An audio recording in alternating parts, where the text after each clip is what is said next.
Hello everyone, my name is Nicole Reese. I am a retired deputy sheriff and I served in the early 2000s. During this time, I was formally trained in compliance gaining tactics for inmates. We were trained to use a more authoritative strategy of compliance compared to today, where my research has shown that we have moved towards kinder and gentler strategies to gain compliance in a custody setting. Today I will talk about my experiences using authoritative strategies versus what is being used today based on my research. In past years, the style of compliance tactics were more authoritative. For example, I am the police officer here, and I will act in your best interest. This was based on the model Ask, Tell, Make, also known as the ATM model.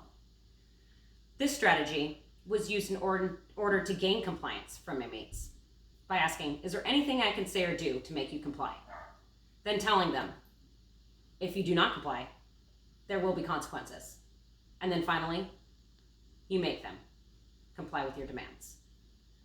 These types of compliance gaining tactics are similar to threatening and punishing, where you would tell a person that you will punish them if they don't comply with your requests, or the tactics using negative expertise, because I know best. And if they don't comply, they will be negatively affected.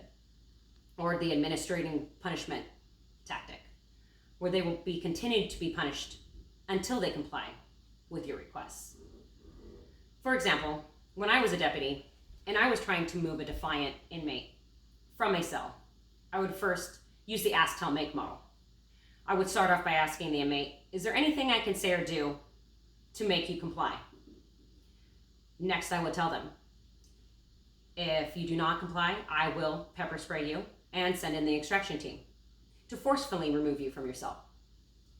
Then, if they refuse to cuff up, I would make them by physically removing them from their cell using pepper spray or the extraction team.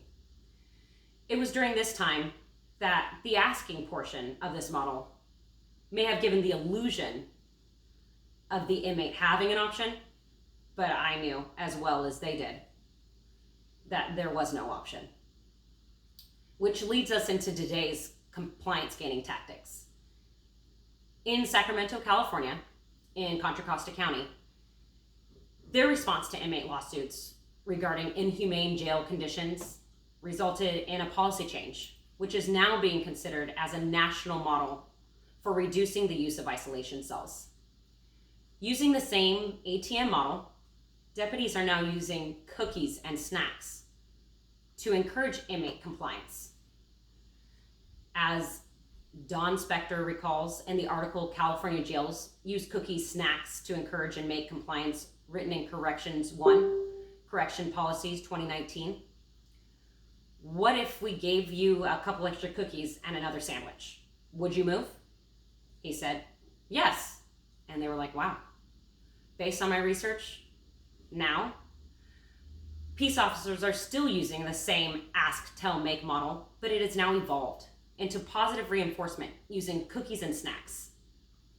This reward activity involving seeking a compliance in a positive way is an example of promising a reward by telling the person that you will reward them if they comply with your requests. Or pre-giving, known as I'll scratch your back if you scratch mine. But unlike when dealing with the generic public, pre-giving using an ulterior motive is a very favorable tactic in compliance gaining. Inmates understand that they are being manipulated, yet they're still seeking rewards. Since the early 2000s, in the law enforcement system, they have evolved the Ask, Tell, Make model into a more kinder and gentler strategy of gaining compliance for an inmate in custody. With this shift, deputies are relying more on interpersonal skills and problem solving. Instead of giving orders to inmates, deputies are talking to them. As stated by Robert E. Grubb in Effective Communications and Criminal Justice in Sage Publications in 2019, in the criminal justice system, professional optimal communication can mean the difference between life and death. In an article by Amanda Trump entitled Arming Deputies with Different Types of Weapon Communications, Patience, and Knowledge, based on a study done in 2016 by Franklin County Correction Center in Columbus, Ohio, by the National Institute of Corrections, sheriff deputies participated in a crisis intervention team where it was a training specifically designed for those who work in corrections, where they learn about de-escalation and communication techniques that they can use in their everyday job duties.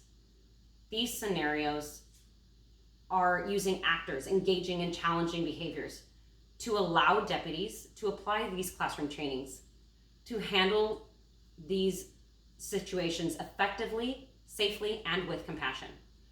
Chief Stobart stated, "It is not often in government that everyone can benefit from crisis intervention training. It is truly a win-win.